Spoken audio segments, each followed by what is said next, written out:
Hi guys, this is Lashette with Scarlet Moon Creations and I am back. This is my mid-September wrap-up where I talk about the first half of the books I read in the month of September.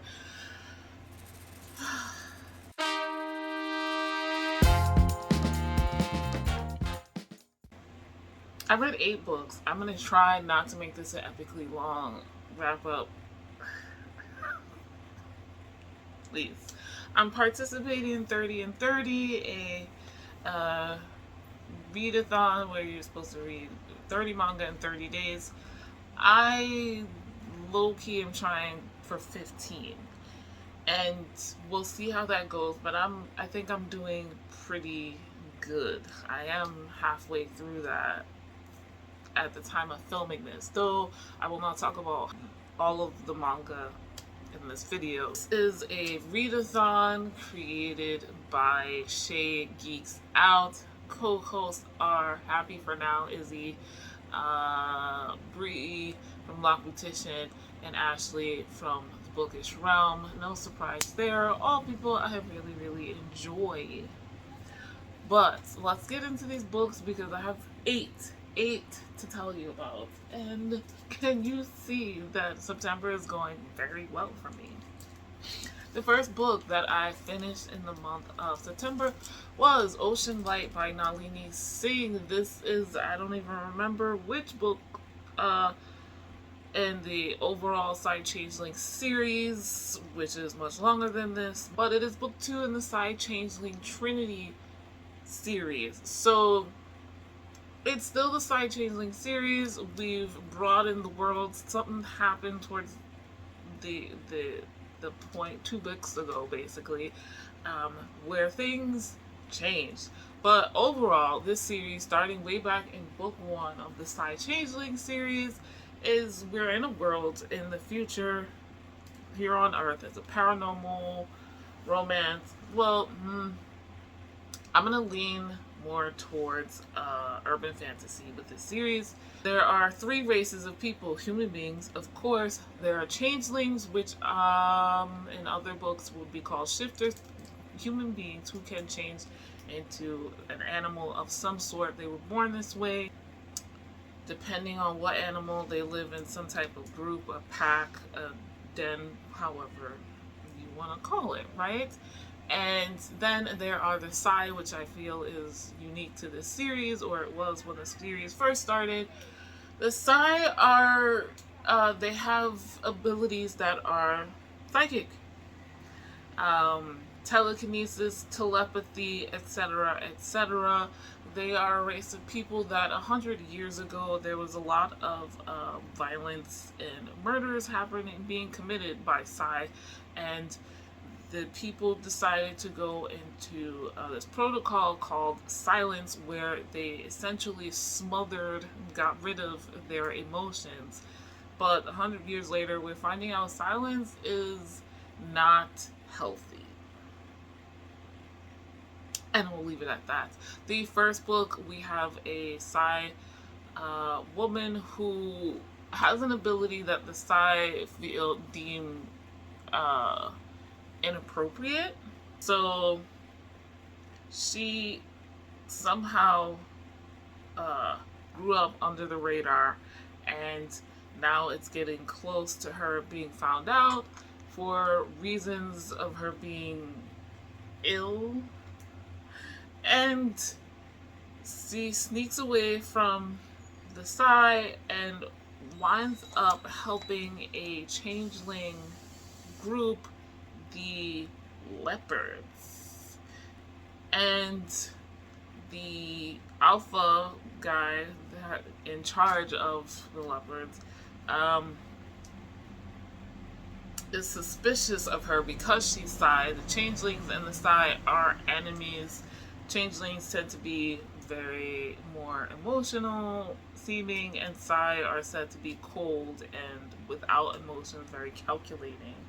Human beings kind of stuck in the middle.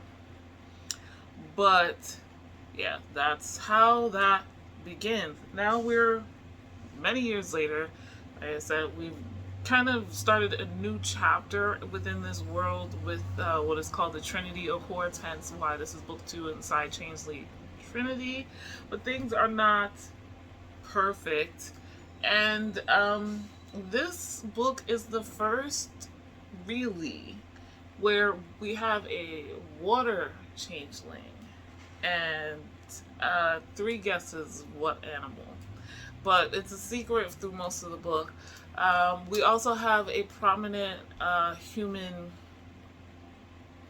man who winds up being her mate, the other main protagonist in this book.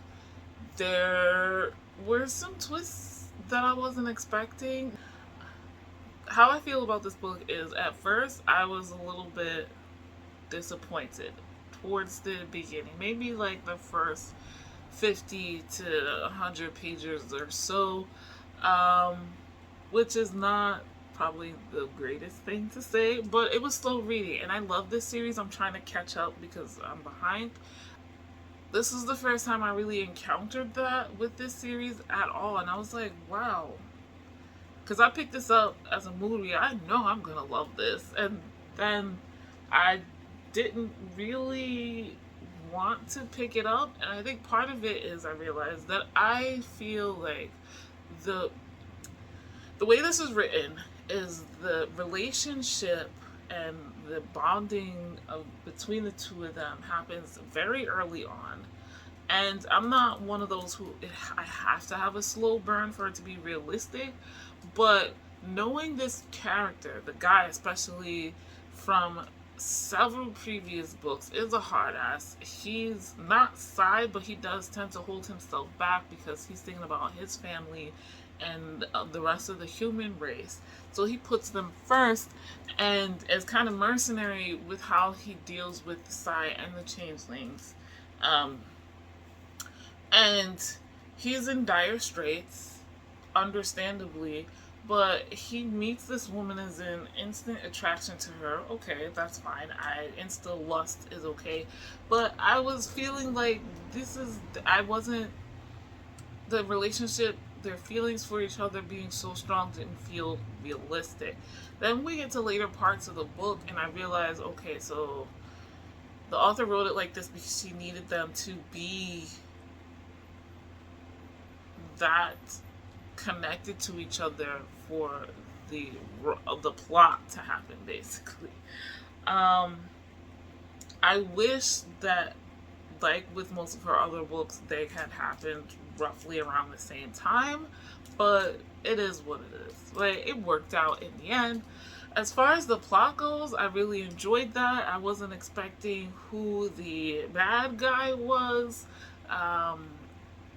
We're still with this last couple of books dealing with this shadow organization in the background who are using people. So the bad guy is not the ultimate bad guy, but there was another hidden, and I wasn't expecting that. And then our female protagonist has a trauma, and she kind of explained it, but also didn't. And that was interesting how that played out over time. Like, I give her mad respect for the mystery of what the hell is going on. I think it was done very well, and as usual, the science somehow makes sense. Like, that is one of the world building parts that Nalini Singh does very well, the whole science aspect of things and how these people live and work and all of that stuff.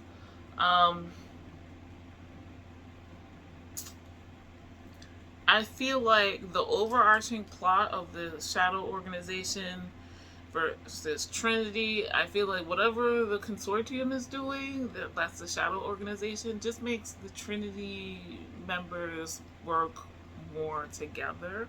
There was a little bit of a thing towards the end which was amusing with Krychek and Bo. Bo's the main male character. That is a good example of that, but also was amusing, so I appreciate it. Overall, I rated this 4 stars. The next book that I finished was for 30 and 30, so we're getting into some manga. I had a whole manga bracket, and I finished the number one, Spy Family. Number two should have been 20th Century Boys, but those haven't come in yet. So a while ago, I think it was Ashley who mentioned Drops of God, and I started this series. It's on Kindle. I think it's only available via Kindle. I it's like some special thing that they have. And if you have Amazon Prime, I think you get the series for free. But that being said, this is a kind of slice of life manga. I guess you would call it seinen. This is definitely more towards the adult side of things, but not too adult. We're following this guy who is the son of a famous wine critic and wine connoisseur. His father recently passed away, and the son never really learned much about wine. And his father being so into wine and whatnot, that drove kind of a wedge between them to an extent. The father passes away, and he leaves his will behind. And he's like, I have these 12 famous wines, plus, all of my estate or whatever, to give to my heir, but I have two possible heirs. There is a young up and coming wine critic, wine connoisseur, who somehow is also in the will. So now this is like this battle of dueling potential heirs, basically.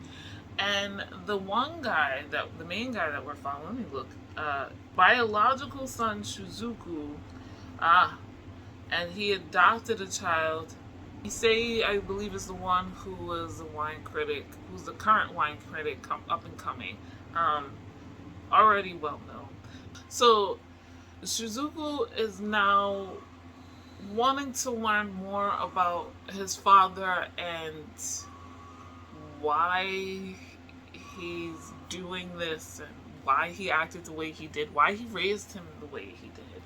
And this whole series is really fascinating because it's super about wine. If you don't like wine, if you don't care about the details about how wine is made and how it tastes and the difference from country to country and vintage and grapes grown and how they're cast and all of that stuff, just step right out. This is very text heavy. I do like the artwork, but I feel like even though it's text heavy, it goes by really quickly. I was drawn to this because the covers, really, and I do like wine. There are certain things that are like sparking in my brain because I've done wine tastings, not a ton. I'm not a wine connoisseur. I'm not very far from an expert, still totally amateur, but it's really interesting to hear. This volume, I was like, this is very info dumpy, like super info dumpy. It was so info dumpy, I felt like maybe I don't care about the main character anymore. Or at all, I should say, because there was no connection, and that for me is a big deal. When we get to volume 2, though, before I get to volume 2, what did I rate volume 1? I rated volume 1 3.5 stars because of that. It's not that I didn't like it, I was just like, I don't know. I need to connect with the characters. I need to feel what they feel, and I wasn't feeling anything with Shizuki. So, when we get to volume 2, though, we get some more background for him and how he's feeling and what he's thinking, and that solidified it for me. It is still, I think, a very info dumpy series. When it comes to the wine, it's just like, yes, and then this, and this. So in volume 2 now, he has Basically, found an up-and-coming sommelier, someone who is a wine expert. She's working in a restaurant. She's not a sommelier yet, but she wants to be one. She knows all the facts and about the famous wine brands and things like that. There are all these terms and blah blah blah. Meanwhile, Suzuki is realizing that a lot of the stuff that his father forced him to do growing up, everything except actual drinking wine because he was a child, and so by the time he became old enough to be allowed to drink wine, he was already like, I don't want to have anything to do with my father because of this nonsense. His father never explained anything to him, so he's starting to realize that he does have some wine knowledge, but it's not book knowledge. It's not stuff that he could study, or it's just instinctual because his father had him relate things to wine. And that's pretty cool. There's a little bit of that makes it have a little bit of a fantastical element because he envisions certain scenes when he tastes certain wines and things like that. So I wound up giving volume 2 4 stars, and the same for volume 3. This series is a little ridiculous. We've had 3 volumes, roughly 15 chapters, and Shizuki always finds himself in some random ass place with someone having a wine issue that he could somehow solve with his instincts. And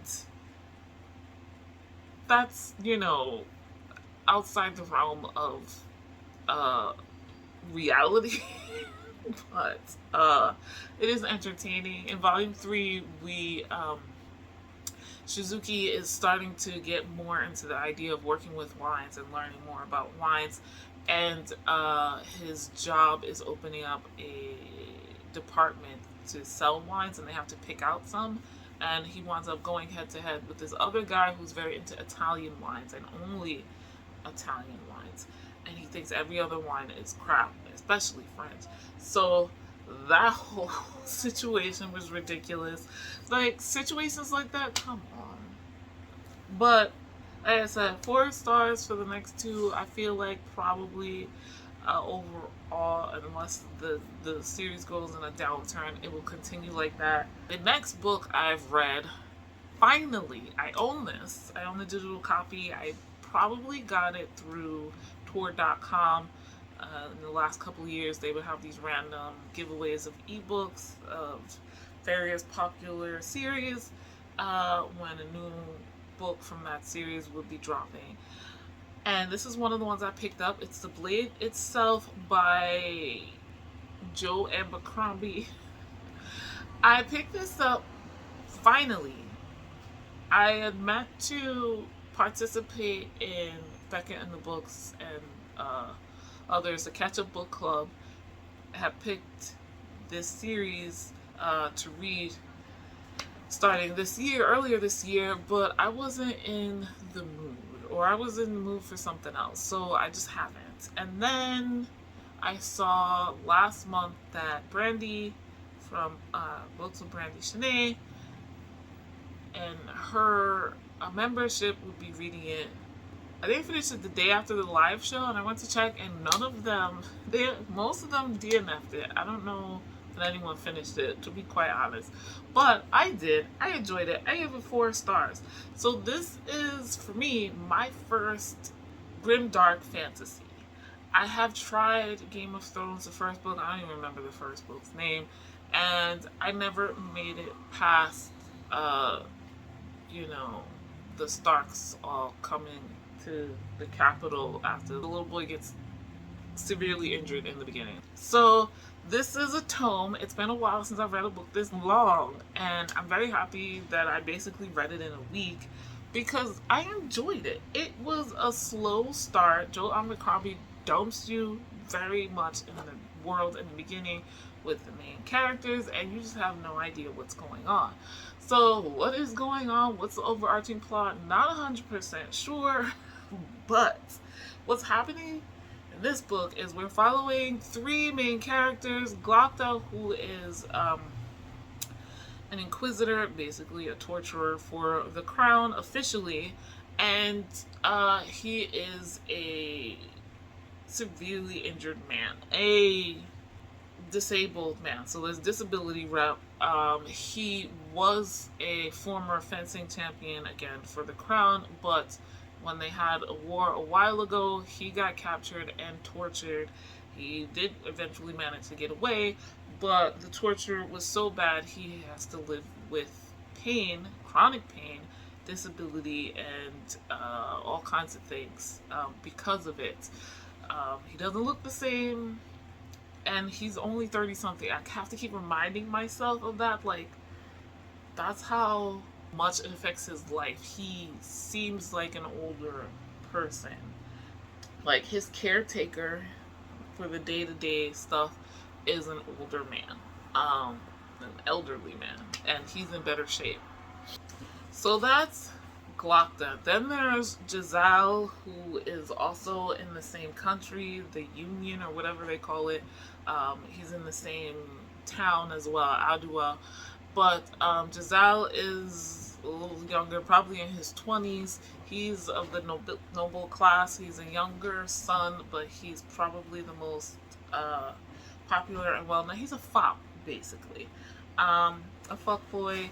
And he is training to become the newest fencing master, but he's not really taking it seriously. So will he? We shall see. He's doing it for the prestige and to get a little more money. He's also within the military, but it's like how it used to be when there was a noble class here, not here in the US, but like in Europe and stuff like that. The nobles, they just are born into money and prestige most of the time. So they don't have to do much, but marry well.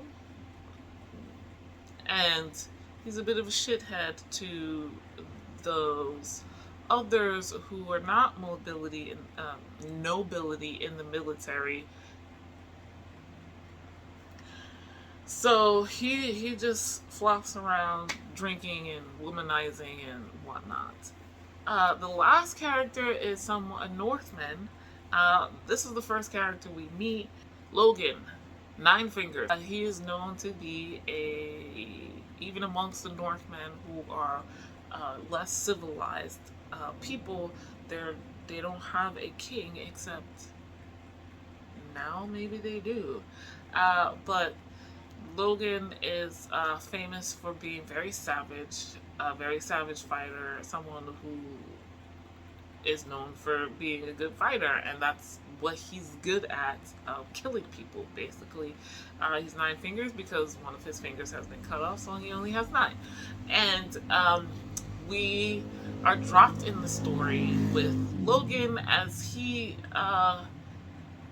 and his party are attacked by even more savage, non-human beings from even further north.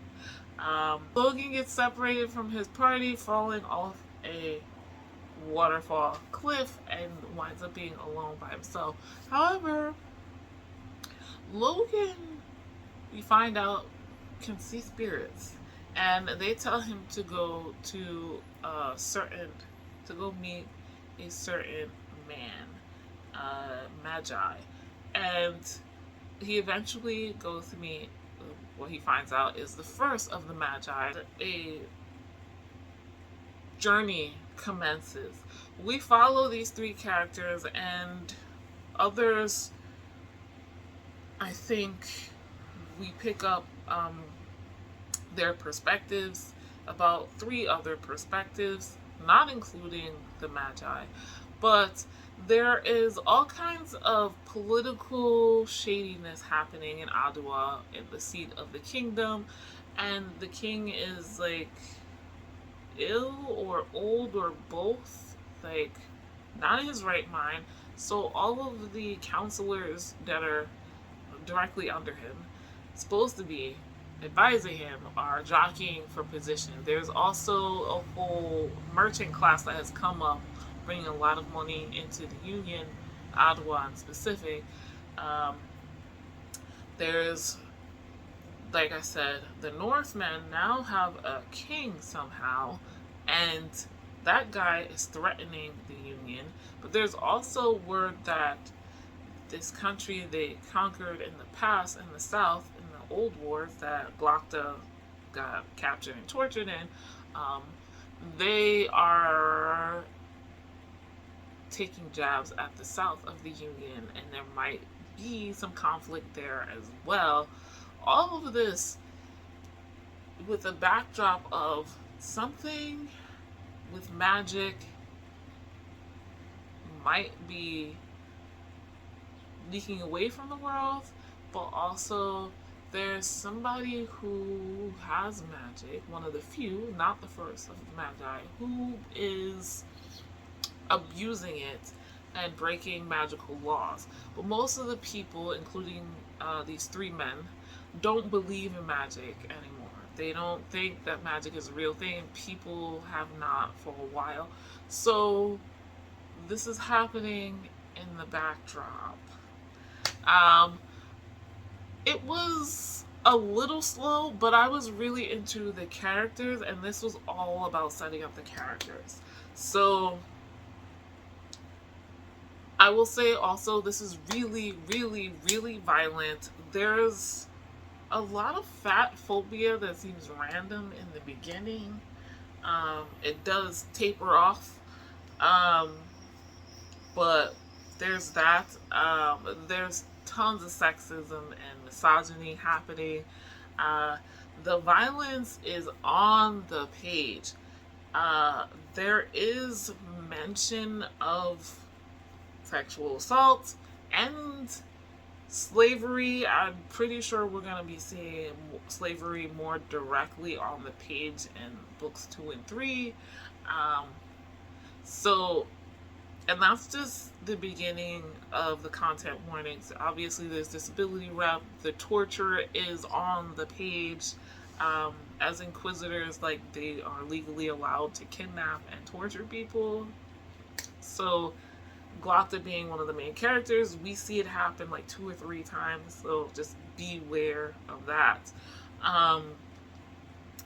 And there are some really violent fight scenes. Interested in continuing, even though the other people didn't. So we'll see what it is. But it was nice to be back in a fantasy world. I think that helped, to be in high fantasy, which I hadn't done in a while. The next book I finished was an audiobook. This was for the BTS book club. I'm forever behind, but I finally sat down and read this, even though I was dreading it. This is a nonfiction book. I listened to the audio. When Breath Becomes Air. This is by Paul Kalanithi.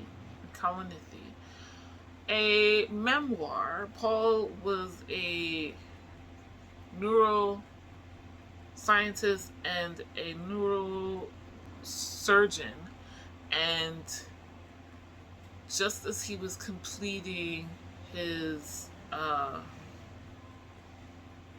residency, he is diagnosed with lung cancer, and it's inoperable, and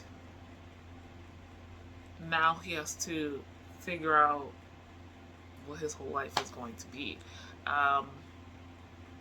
He does not make it. Apparently this was a famous or well-known book, and I can't know everything because I didn't know about this. But the first part, because it's basically broken down into 2 parts. The first part is he talks about the diagnosis and where he was at when in his life when he figured all of that out. But then we take a quick turn into him like telling his life story about how he got to this point, how he grew up, where he grew up. He is of Indian descent from his mother's side and American from his father's side, and where he grew up at and what his thoughts were, how he wanted to live his life and things like that, going to school and whatnot. But, and then how he wound up choosing to go into medicine. His father was, I believe, also a surgeon. If not, he's a doctor. Did very well in school, but it seems like Paul was more. It seems like more of a dreamer, but also more of a humanist. Like he wanted to help people, and he wasn't interested in all that school stuff for science because it felt less human, I guess. And these are my takeaways. But eventually, through various situations, he realized that he was interested in science in that sort of academic way, but also in helping people, not just, you know, the act of doing brain surgery, but also of, you know, talking with patients and helping people figure out where their life, how they can live their lives from here on out. We get a really in-depth look into med school and more particularly residency and how that affects life. We see how he met his girlfriend, the woman who became his wife, and how the residency was affecting their relationship. Because he's like, this is hard. We're just going through the hard part. Once residency is over, then they can ease back and really settle into their lives, only to find out that he has lung cancer. And now he has to basically restructure his life, and now he's a patient rather than doctor. And that's part two.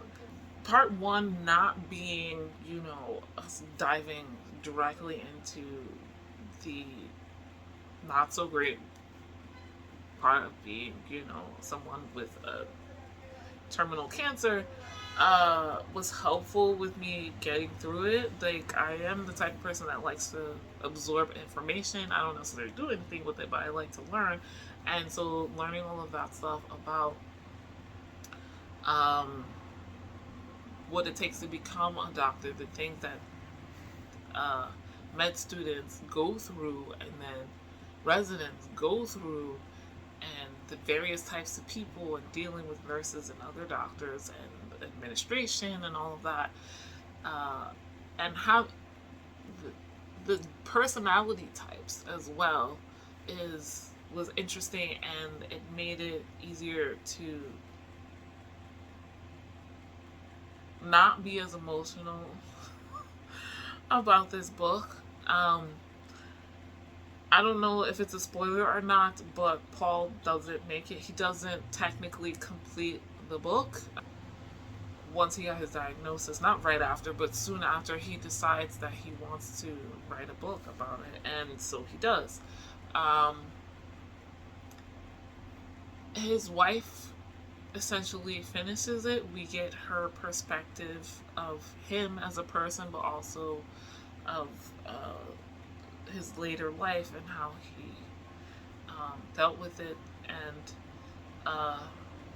her feelings. It's a different voice, and I like that there were two people that did the audio. We get a female narrator for the wife's part at the end, and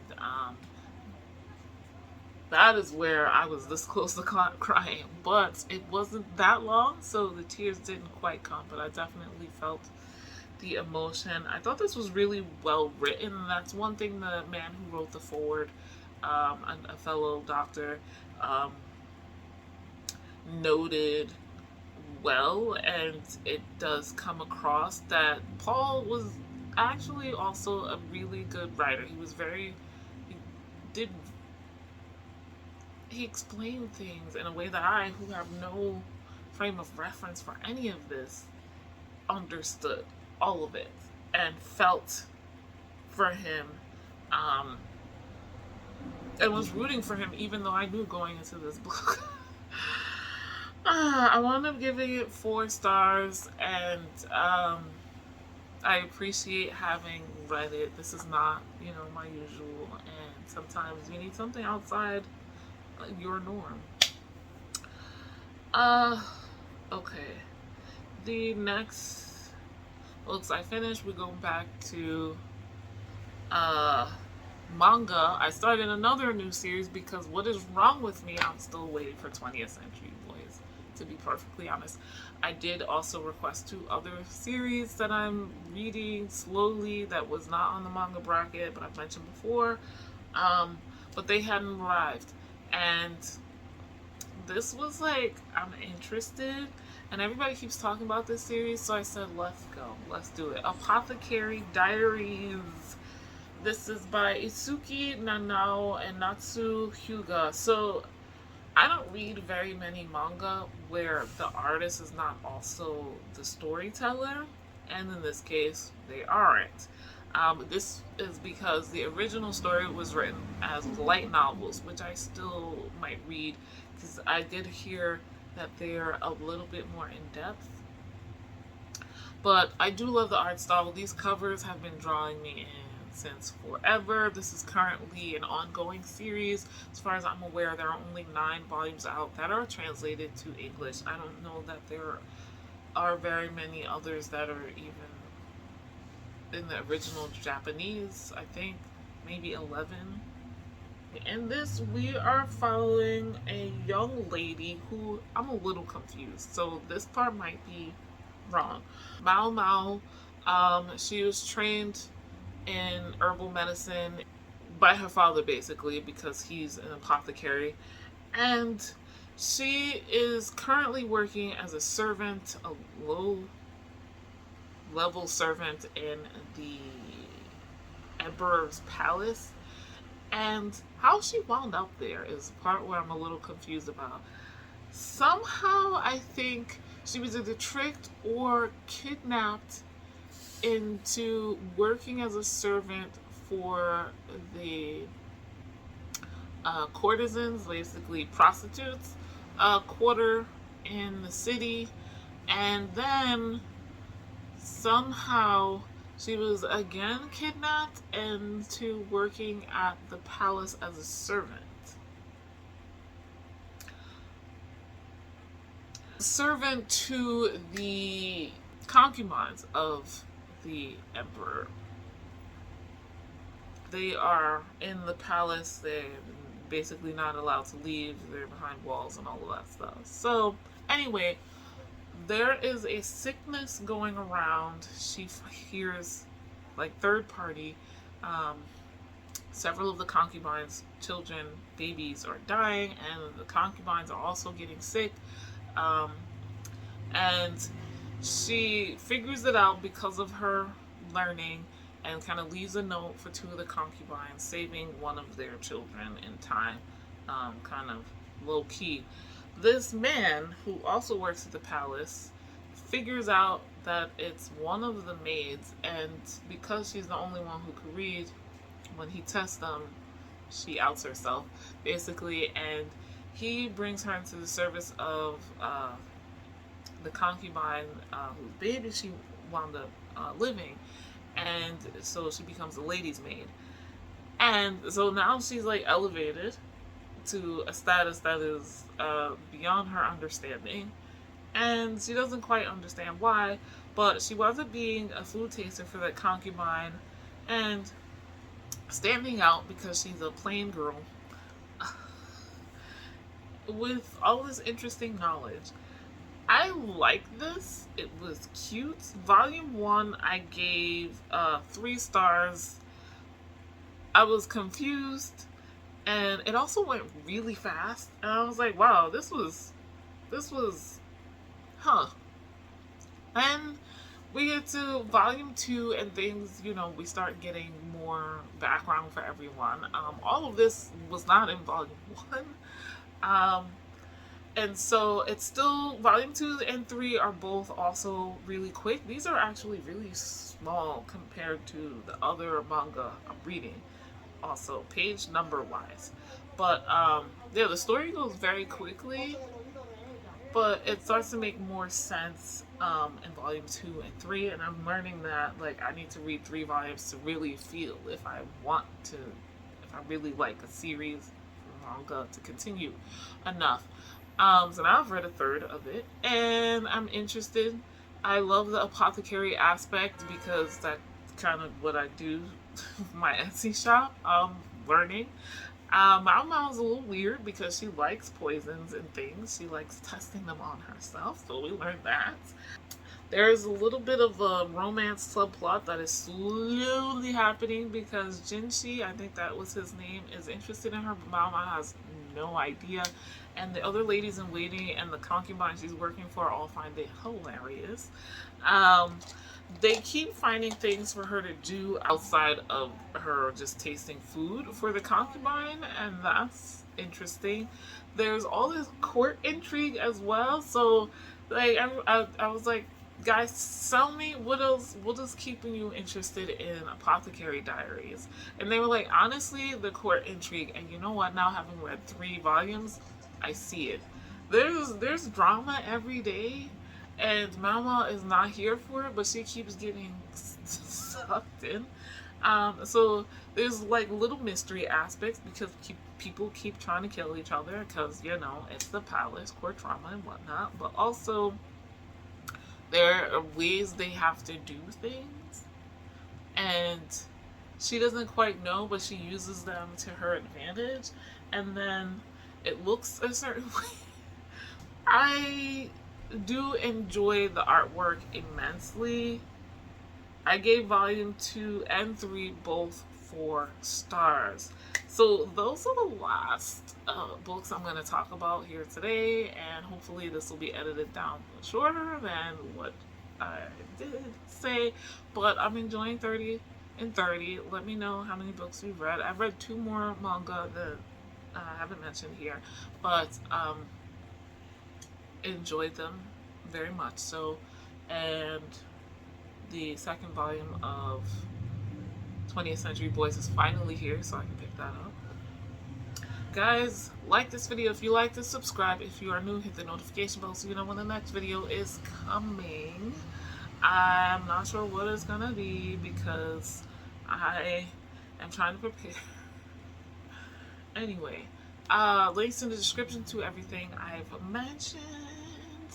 Links to my social media accounts if you'd like to follow me anywhere else. There is also a 10% off discount code to my Etsy shop where I make all natural bath and body products with herbs and plants, and for magical and mundane purposes, medical, spiritual, magical, self-care. Also, I offer tarot and oracle card readings for those who are interested. There's a link to my Storygraph and my Goodreads account if you'd like to follow me or friend me on either or both of those. Go right ahead. That's why I do these videos. And let me know what your favorite book is so far in the month of September. If you would like to help me out and don't know what to comment, you can leave me a little plant emoji. It could be a tree, it could be a flower, it could be a little bud of a leaf, whichever you prefer. Guys, thank you as always so much for watching. I'll see you in the next video. Bye.